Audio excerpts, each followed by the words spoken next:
नमस्कार. भगवद्गीता भावार्थ या मालिकेमध्ये आपले स्वागत आहे. आज आपण यामध्ये अध्याय 18 सुरू करत आहोत.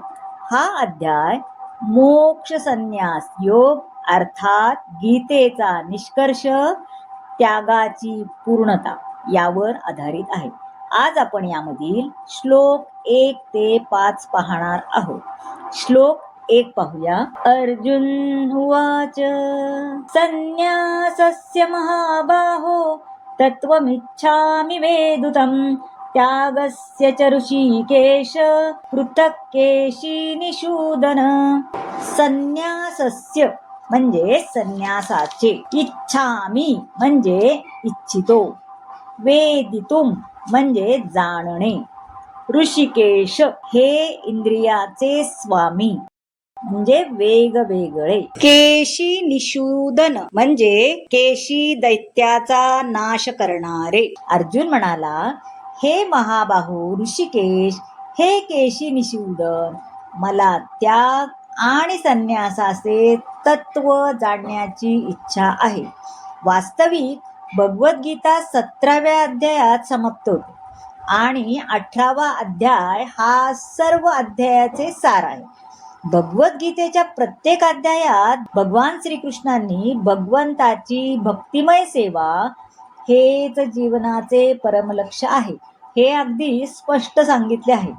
पहिले 6 अध्याय भक्तियोग यावर भर दिला. योगिनामपि सर्वेषां म्हणजे सर्व योग्यांमध्ये जो दृढ श्रद्धेने सदैव माझ्यामध्ये वास करतो, चिंतन करतो, दिव्य प्रेममयी सेवा करतो, तो सर्वश्रेष्ठ योगी आहे. त्या पुढच्या 6 अध्यायात शुद्ध भक्तियोग, त्याचे स्वरूप आणि कार्य याची चर्चा केली आहे.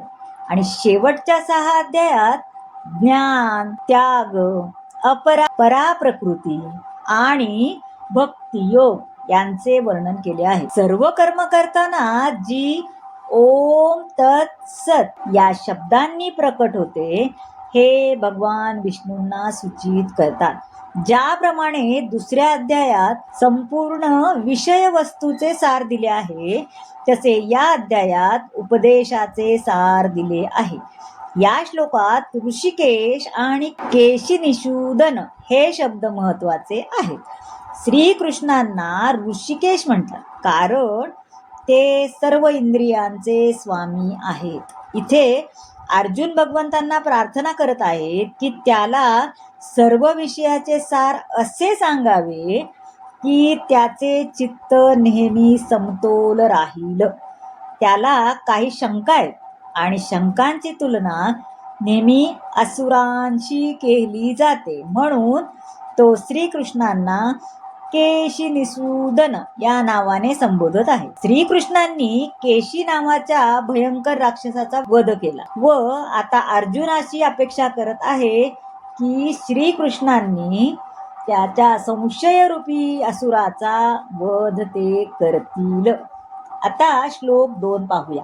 श्री भगवान वाच काम्यानां कर्मणां न्यास संन्यासं कवयो विदुः सर्वकर्मफलत्यागं प्राहुस्त्यागं विचक्षणाः. काम्यानां म्हणजे आशेसहित, कर्मणां म्हणजे कर्माच्या, न्यासम म्हणजे त्याग, विचक्षणा म्हणजे अनुभवी जन. श्री भगवान म्हणाले, भौतिक इच्छांवर आधारलेल्या कर्माच्या त्यागाला विद्वज्जन संन्यास असे म्हणतात आणि सर्व कार्यांच्या फलाचा त्याग करण्याला बुद्धिमान लोक त्याग असे म्हणतात. भगवान म्हणतात, फलाची अपेक्षा ठेवून केलेल्या कर्माचा त्याग केला पाहिजे. चांगली पुत्रप्राप्ती व्हावी किंवा स्वर्ग लोकांची प्राप्ती व्हावी इत्यादीसाठी यज्ञ सांगण्यात आले आहेत, परंतु अशा सकाम यज्ञांचा त्याग केला पाहिजे.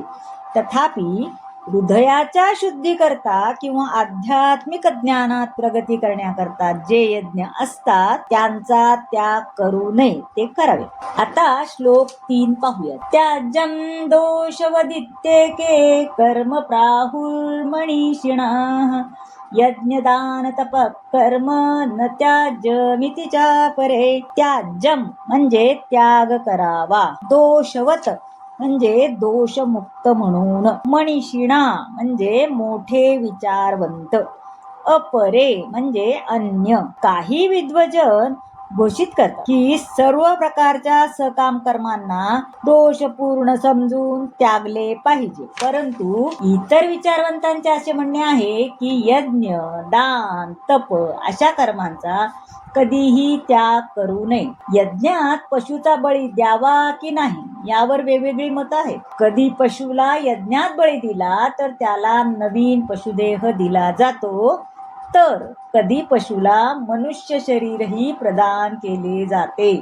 आता भगवंत स्वतः त्याविषयी स्पष्टीकरण करत आहेत. श्लोक 4 पाहूया. निश्चयं शृणु मे तत्र त्यागे भरत सत्तम. त्यागो हि पुरुष व्याघ्र त्रिविधा संप्रकीर्तिता.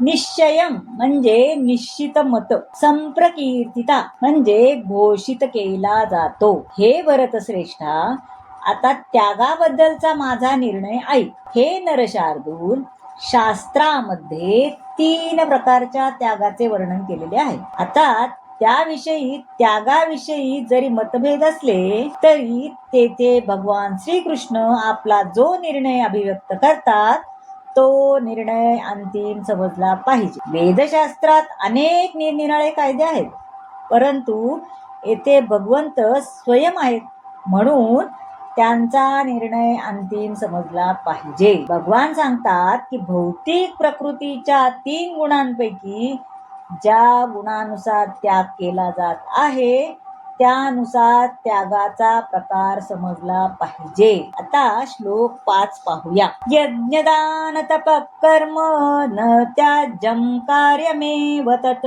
पावनानि मनीषिणाम. पावनानि म्हणजे पवित्र करणारी. मनीषिणाम म्हणजे महात्म्यांकरता देखील. यज्ञ, दान, तप या स्वरूपाच्या कर्माचा त्याग करू नये. ती कर्मे केलीच पाहिजे. यज्ञ, दान, तप ही महात्म्यांना देखील पवित्र करतात. योगीजनांनी मानव समाजाच्या प्रगती करता कर्मे केली पाहिजेत. मनुष्याची आध्यात्मिक जीवनात प्रगती व्हावी याकरता अनेक संस्कार सांगितले आहेत. उदाहरणार्थ, विवाह समारंभ हा यापैकी एक यज्ञ समजला जातो व त्याला विवाह यज्ञ असे म्हणतात. भगवान म्हणतात की मानवाच्या कल्याणाकरता असणारा कोणत्याही यज्ञाचा कधीही त्याग करू नये. मनुष्याचे मन संयमित आणि शांत व्हावे हा विवाह यज्ञाचा उद्देश आहे. संन्याशांनी सुद्धा लोकांकरता अशा विवाह यज्ञाची शिफारस केली पाहिजे, पण संन्यासांनी स्वतः स्त्रीसंग करू नये. त्याप्रमाणे दान हे हृदयाच्या शुद्धीकरता दिले जाते. पूर्वी सांगितल्याप्रमाणे जर सुपात्र मनुष्याला दान दिले तर त्या योगे आध्यात्मिक जीवनात प्रगती होते. तर मंडळी, तुमची कर्म कशी असावीत, कशी कर्म कराल, दान कसे कराल हे सांगणारा हा भाग तुम्हाला कसा वाटला नक्की सांगा. आवडला असेल तर लाईक करा, शेअर करा, सबस्क्राईब करा आणि कमेंट जरूर करा. धन्यवाद.